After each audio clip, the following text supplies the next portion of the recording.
You ask Tiger to solve. This deals with linear equations with one unknown. The final result is x equals 10/3. Let's solve it step by step. Group all v terms on the left side of the equation. Subtract 2x from both sides. Group like terms. Simplify the arithmetic.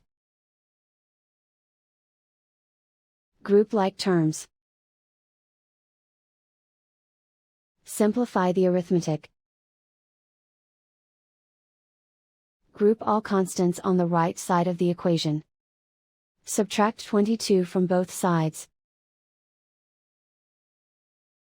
Simplify the arithmetic.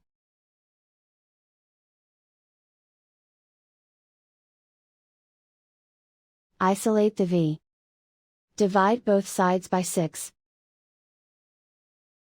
Simplify the fraction. Find the greatest common factor of the numerator and denominator. Factor out and cancel the greatest common factor. And so the final result is x equals 10/3.